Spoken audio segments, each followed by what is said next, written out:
मुंशी प्रेमचंद की कहानी नशा। ईश्वरी एक बड़े जमींदार का लड़का था और मैं गरीब का लड़का, जिसके पास मेहनत मंजूरी के सिवाय और कोई जायदाद ना थी। हम दोनों में परस्पर बहसें होती रहती थी। मैं जमींदारी की बुराई करता, उन्हें हिंसक पशु और खून चूसने वाली जोंक और वृक्षों की चोटी पर फूलने वाला बांझा कहता। वह जमींदारों का पक्ष लेता, पर स्वभावतः उसका पहलू कुछ कमजोर होता था, क्योंकि उसके पास जमींदारों के अनुकूल कोई दलील ना थी।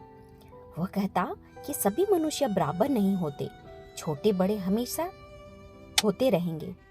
लचर दलील थी। किसी मानुष्य या नैतिक नियम से इस व्यवस्था का औचित्य सिद्ध करना कठिन था। मैं इस वाद विवाद की गर्मागर्मी में अक्सर तेज हो जाता और लगने वाली बात कह जाता, लेकिन ईश्वरी हारकर भी मुस्कुराता रहता था। मैंने उसे कभी गर्म होते नहीं देखा। शायद इसका कारण यह था कि वह अपने पक्ष की कमजोरी समझता था। नौकरों से वह सीधे मुंह बात नहीं करता था। अमीरों में जो एक बेदर्दी और उदंडता होती है, इसमें उससे भी प्रचुर भाग मिला था। नौकर ने बिस्तर लगाने में जरा भी देरी की, दूध जरूरत से ज्यादा गर्म या ठंडा हुआ, साइकिल अच्छी तरह साफ नहीं हुई तो वह आपे से बाहर हो जाता। सुस्ती या बदतमीजी उसे जरा भी बर्दाश्त नहीं थी, और दोस्तों से और विशेषकर मुझसे उसका व्यवहार सौहार्द और नम्रता से भरा हुआ होता था। शायद उसकी जगह मैं होता तो मुझसे भी वही कठोरताएं पैदा हो जाती जो उसमें थी, क्योंकि मेरा लोकप्रिय सिद्धांतों पर नहीं, निजी दशाओं पर टिका हुआ था। लेकिन वह मेरी जगह होकर भी शायद अमीर ही रहता, क्योंकि वह प्रकृति से ही विलासी और ऐश्वर्य प्रिय था। अब की दशहरे की छुट्टियों में मैंने निश्चय किया कि घर न जाऊंगा। मेरे पास किराए के लिए रुपये ना थे और न घर वालों की तकलीफ देना चाहता था। मैं जानता हूँ वे मुझे जो कुछ देते हैं वो उनकी हैसियत से बहुत ज्यादा है। उसके साथ ही परीक्षा का ख्याल था। अभी बहुत कुछ पढ़ना है। बोर्डिंग हाउस में भूत की तरह अकेले पड़े रहने को भी जीना चाहता था। इसलिए जब ईश्वरी ने मुझे अपने घर का न्योता दिया तो मैं बिना आग्रह के राजी हो गया। ईश्वरी के साथ परीक्षा की तैयारी खूब हो जाएगी। वो अमीर होकर भी मेहनती और जहीन है। सनी उसके साथ ही कहा, लेकिन भाई एक बात का ख्याल रखना, वहाँ अगर जमींदारों की निंदा की तो मामला बिगड़ जाएगा और मेरे घर वाले को बुरा लगेगा। वह लोग तो आसामियों पर इसी दावे से शासन करते हैं कि ईश्वर ने आसामियों को उनकी सेवा के लिए ही पैदा किया है। आसामी में कोई मौलिक भेद नहीं है तो जमींदारों का कहीं पता ना लगे। मैंने कहा, तो क्या तुम समझते हो कि मैं वहां जाकर कुछ और हो जाऊंगा? हाँ, मैं तो यही समझता हूँ। तुम गलत समझते हो। ईश्वरी ने इसका कोई जवाब ना दिया। कदाचित उसने इस मामले को मेरे विवेक पर छोड़ दिया और मैं बहुत अच्छा किया। अगर वह अपनी बात पर अड़ता तो मैं भी जीत पकड़ लेता। सेकेंड क्लास तो क्या, मैंने कभी इंटर क्लास में भी सफर ना किया था। अब की सेकेंड क्लास में सफर का सौभाग्य प्राप्त हुआ। गाड़ी तो 9 बजे रात को आती थी, पर यात्रा के हर्ष में हम शाम को स्टेशन जा पहुंचे। कुछ देर इधर उधर सैर करने के बाद रिफ्रेशमेंट रूम में जाकर हम दोनों ने भोजन किया। मेरी वेशभूषा और रंग ढंग से पारखे खानसामों को यह पहचानने में देर न लगी कि मालिक कौन है और पिछलग्गू कौन, लेकिन ना जाने क्यों मुझे उनकी गुस्ताखी बुरी लग रही थी। पैसे ईश्वरी की जेब से गए। शायद मेरे पिता को जो वेतन मिलता है उससे ज्यादा इन खानसामों को इनाम इकराम में मिल जाता हो। एक अट्ठनी तो चलते समय ईश्वरी ही ने दी। फिर भी मैं उन सबों से उसी तत्परता और विनय की अपेक्षा करता था जिसे वे ईश्वरी की सेवा कर रहे थे, क्योंकि ईश्वरी के हुक्म पर सब के सब दौड़ते हैं। लेकिन मैं कोई चीज मांगता हूँ तो उतना उत्साह नहीं दिखाते। मुझे भोजन में कोई स्वाद ना मिला। यह भेद मेरे ध्यान को संपूर्ण रूप से अपनी ओर खींचे हुए था। गाड़ी आई, हम दोनों सवार हुए। खानसामों ने ईश्वरी को सलाम किया, मेरी ओर देखा भी नहीं। ईश्वरी ने कहा, कितने तमीज़दार हैं ये सब। एक हमारे नौकर हैं कि कोई काम करने का ढंग नहीं। मैंने खट्टे मन से कहा, इसी तरह अगर तुमने अपने नौकरों को भी 8 आने रोज इनाम दिया करो तो शायद उनसे ज्यादा तमीज़दार हो जाए। तो क्या तुम समझते हो यह सब केवल इनाम के लालच में इतना अदब करते हैं? जी नहीं, कदापि नहीं। तमीज और अदब तो इनके रक्त में मिल गया है। गाड़ी चली, डाक थी, प्रयास से चली तो प्रतापगढ़ जाकर रुकी। एक आदमी ने हमारा कमरा खोला। मैं तुरंत चिल्ला उठा, दूसरा दर्जा है, सेकेंड क्लास है। उस मुसाफिर ने डिब्बे के अंदर आकर मेरी ओर एक विचित्र उपेक्षा की दृष्टि से देखकर कहा, जी हाँ, सेवक इतना समझता है, और बीच वाले बर्थ पर बैठ गया। मुझे कितनी लज्जा आई कह नहीं सकता। भोर होते होते हम लोग मुरादाबाद पहुंचे। स्टेशन पर कई आदमी हमारा स्वागत करने के लिए खड़े थे। 5 बेगारों ने हमारा लगेज उठाया। दोनों भद्र पुरुष पीछे पीछे चले। एक मुसलमान था, रियासत अली, दूसरा ब्राह्मण था, राम हरक। दोनों ने मेरी और परिचित नेत्रों से देखा, मानो कह रहे हैं, तुम कौवे होकर हंस के साथ कैसे? रियासत अली ने ईश्वरी से पूछा, यह बाबू साहब क्या आपके साथ पढ़ते हैं? ईश्वरी ने जवाब दिया, हाँ, साथ पढ़ते भी हैं और साथ रहते भी हैं। यूँ कहिए कि आप ही के बदौलत मैं इलाहाबाद पड़ा हुआ हूँ, नहीं कब का लखनऊ चला आया होता। अब कि मैं इन्हें घसीट लाया।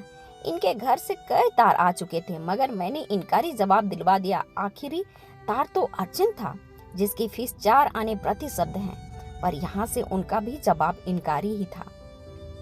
दोनों सज्जनों ने मेरी ओर चकित नेत्रों से देखा, आतंकित हो जाने की चेष्टा करते जान पड़े। रियासत अली ने अर्थशंका के स्वर में कहा, लेकिन आप बड़े सादे लिबास में रहते हैं।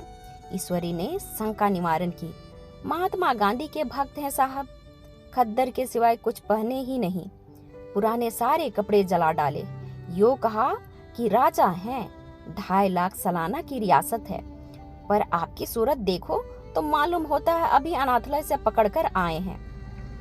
राम हरक बोले, अमीरों का ऐसा स्वभाव बहुत कम देखने में आता है, कोई भांप ही नहीं सकता। रियासत अली ने समर्थन किया, आपने महाराजा चांगली को देखा होता तो दांतों तले उंगली दबाते। एक गाढ़े की मिजई और चमरोधी जूते पहने बाजारों में घूमा करते थे। सुनते हैं एक बार बिगार में पकड़े गए थे और उन्हीं ने 10 लाख से कॉलेज खोल दिया। मैं मन में कटा जा रहा था, पर ना जाने क्या बात थी कि यह सफेद झूठ उस वक्त मुझे हास्यास्पद न जान पड़ा। उसके प्रत्येक वाक्य के साथ मानो मैं उस कल्पित वैभव के समीपतर आता जाता था। मैं सहसवार नहीं हूँ, हाँ, लड़कपन में कई बार लद्दू घोड़ों पर सवार हुआ हूँ। यहाँ देखा तो 2 खलारास घोड़े हमारे लिए तैयार खड़े थे। मेरी तो जान ही निकल गई। सवार तो हुआ, पर बोटियां कांप रही थी। मैंने चेहरे पर सिकन न पड़ने दिया, घोड़े को ईश्वरी के पीछे डाल दिया। खैरियत यह हुई कि ईश्वरी ने घोड़े को तेज न किया, वरना शायद मैं हाथ पांव तोड़वाकर लौटता। संभव है ईश्वरी ने समझ लिया हो कि यह कितने पानी में है। ईश्वरी का घर क्या था? किला था, इमाम बाड़ी का सा फाटक, द्वार पर पहरेदार टहलता हुआ, नौकरों का कोई हिसाब नहीं, एक हाथी बंधा हुआ। ईश्वरी ने अपने पिता, चाचा, ताऊ आदि सबसे मेरा परिचय कराया, और उसी अतिशयोक्ति के साथ ऐसी हवा बांधी कि कुछ न पूछे। नौकर चाकर ही नहीं, घर के लोग भी मेरा सम्मान करने लगे। देहात के जमींदार लाखों का मुनाफा, मगर पुलिस कांस्टेबल को अफसर समझने वाले। कई महाशय तो मुझे हुजूर हुजूर कहने लगे। जब जरा एकांत हुआ तो मैंने ईश्वरी से कहा, तुम बड़े शैतान हो यार, मेरी मिट्टी क्यों पलीद कर रहे हो? ईश्वरी ने दृढ़ मुस्कान के साथ कहा, इन गधों के सामने यही चाल जरूरी थी, वरना सीधे मुंह बोलते भी नहीं। जरा देर के बाद नाय हमारे पांव दबाने आया। कुंवर लोग स्टेशन से आए हैं, थक गए होंगे, ईश्वरी ने मेरी ओर इशारा करके कहा। पहले कुंवर साहब के पांव दबा। मैं चरपाई पर लेटा हुआ था। मेरे जीवन में ऐसा शायद कभी हुआ हो कि किसी ने मेरे पांव दबाए हों। मैं इसे अमीरों के चोचले, रईसों का गद्दापन और बड़े आदमियों का मुटम रद्दी और जाने क्या क्या कहकर ईश्वरी का परिहास क्या करता। और आज मैं पोतड़ों का रईस बनने का स्वांग भर रहा था। इतने में 10 बज गए। पुरानी सभ्यता के लोग थे। नई रोशनी अभी केवल पहाड़ की चोटी तक पहुंच पाई थी। अंदर से भोजन का बुलावा आया। हम स्नान करने चले। मैं हमेशा अपनी धोती खुद छांट लिया करता हूँ, मगर यहाँ मैंने ईश्वरी की भांति अपनी धोती भी छोड़ दी। अपनी हाथों अपनी धोती छाटते शर्म आ रही थी।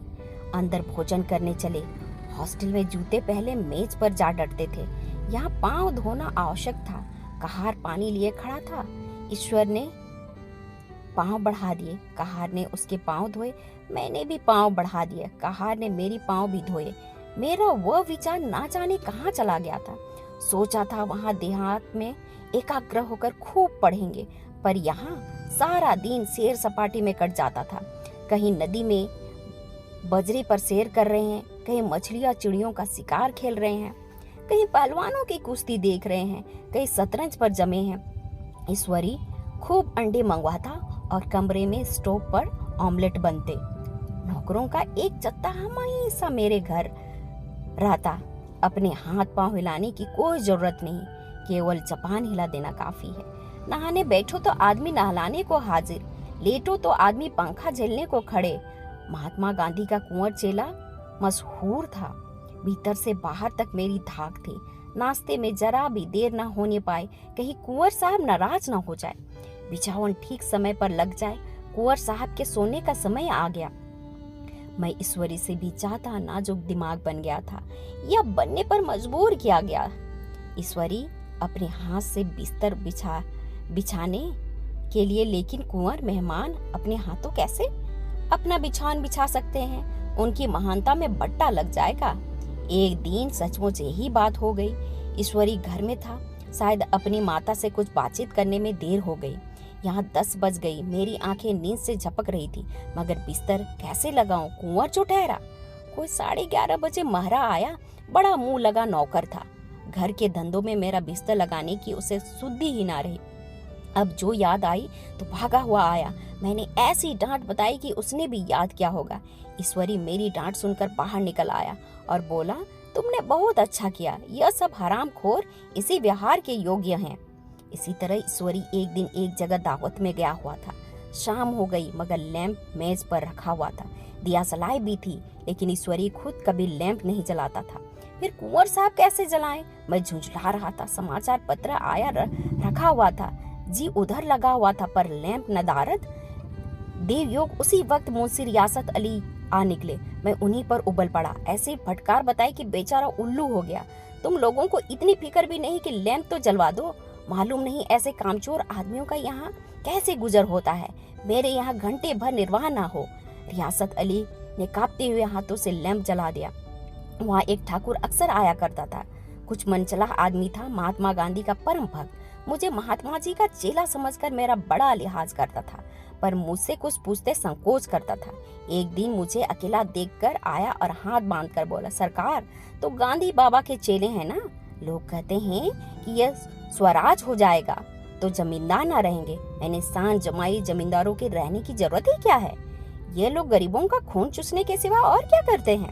ठाकुर ने फिर पूछा, तो क्यों सरकार, सब जमींदारों की जमीन छीन ली जाएगी? मैंने कहा, बहुत से लोग तो खुशी से दे देंगे, जो लोग खुशी से ना देंगे उनकी जमीन छीननी ही पड़ेगी। हम लोग तो तैयार बैठे हुए हैं, ज्यों ही स्वराज शुरू अपने इलाके आसामियों के नाम हिबा कर देंगे। मैं कुर्सी पर पांव लटकाए बैठा था। ठाकुर मेरे पांव दबाने लगा, फिर बोला, आजकल जमींदार लोग बड़ा जुल्म करते हैं। सरकार हमें भी हुजूर अपने इलाके में थोड़ी सी जमीन दे दे तो चलकर वहीं आपकी सेवा में रहें। मैंने कहा, अभी तो मेरा कोई अख्तियार नहीं है भाई, लेकिन ज्यों ही अख्तियार मिला मैं सबसे पहले तुम्हें बुलाऊंगा, तुम्हें मोटर ड्राइवरी सिखाकर अपना ड्राइवर बना लूंगा। सुना, उस दिन ठाकुर ने खूब भांग पी और अपनी स्त्री को खूब पीटा और गांव महाजन से लड़ने पर तैयार हो गया। छुट्टी इस तरह तमाम हुई और हम फिर प्रयाग चले। गांव के बहुत से लोग हम लोगों को पहुंचाने आए। ठाकुर तो हमारे साथ स्टेशन तक आया। मैंने भी अपना पार्ट खूब सफाई से खेला और अपनी कुबेरोचित विनय और देवता की मोहर हरेक हृदय पर लगा दी। जी तो चाहता था हरेक नौकर को अच्छा इनाम दूं, लेकिन वह सामर्थ्य कहाँ थी। वापसी टिकट था ही, केवल गाड़ी में बैठना था, पर गाड़ी गई तो ठसाठस भरी हुई। दुर्गा पूजा की छुट्टियां भोगकर सभी लोग लौट रहे थे। सेकेंड क्लास में तिल रखने की जगह नहीं। इंटरव्यू क्लास की हालत उससे भी बदतर। यह आखिरी गाड़ी थी, किसी तरह रुक ना सकते थे। बड़ी मुश्किल से तीसरे दर्जे में जगह मिली। हमारे ऐश्वर्य ने वहाँ अपना रंग जमा दिया, मगर मुझे उसमें बैठना बुरा लग रहा था। आए थे आराम से, लेटे लेटे जा रहे थे, सिकुड़े हुए, पहलू बदलने की भी जगह ना थी। कई आदमी पढ़े लिखे भी थे। वे आपस में अंग्रेजी राज्य की तारीफ करते जा रहे थे। एक महाशय बोले, ऐसा न्याय तो किसी राज्य में नहीं देखा, छोटे बड़े सब बराबर। राजा भी किसी पर अन्याय करे तो अदालत उसकी गर्दन दबा देती है। दूसरे सज्जन ने समर्थन किया, अरे साहब, आप खुद बादशाह पर दावा कर सकते हैं, अदालत में बादशाह पर डिग्री हो जाती है। एक आदमी जिसकी पीठ पर बड़ा गट्ठर बंधा था कलकत्ते जा रहा था। कहीं गठरी रखने की जगह ना मिलती थी, पीठ पर बांधे हुए था। इससे बेचैन होकर बार बार द्वार पर खड़ा हो जाता। मैं द्वार के पास ही बैठा हुआ था। उसका बार बार आकर मेरे मुंह को अपनी गठरी से रगड़ना मुझे बहुत बुरा लग रहा था। एक तो हवा यूं ही कम थी, दूसरे उस गंवार का आकर मेरे मुंह पर खड़ा हो जाना मानो मेरा गला दबाना था। मैं कुछ देर तक जब्त किए बैठा रहा। एकाएक मुझे क्रोध आ गया। मैंने उसे पकड़कर पीछे ठेल दिया और 2 तमाचे जोर जोर से लगाए। उसने आंखें निकालकर कहा, क्यों मारते हो बाबूजी? हमने भी किराया दिया है। मैंने उठकर 2-3 तमाचे और जड़ दिए। गाड़ी में तूफान आ गया। चारों ओर से मुझ पर बौछार पड़ने लगी। अगर इतने नाजुक मिजाज हो तो अव्वल दर्जे में क्यों नहीं बैठे? कोई बड़ा आदमी होगा तो अपने घर का होगा। मुझे इस तरह मारते तो दिखा देता। क्या कसूर किया था बेचारे ने? गाड़ी में सांस लेने की जगह नहीं, खिड़की पर जरा सांस लेने खड़ा हो गया तो उस पर इतना क्रोध। अमीर होकर क्या आदमी अपनी इंसानियत बिल्कुल खो देता है? यह भी अंग्रेजी राज है जिसका आप बखान कर रहे थे। एक ग्रामीण बोला, दफ्तर माँ घुसपावत नहीं, उस पे इतना मिजाज? ईश्वरी ने अंग्रेजी में कहा, what an idiot you are Bir. और मेरा नशा अब कुछ कुछ उतरता हुआ मालूम होता था।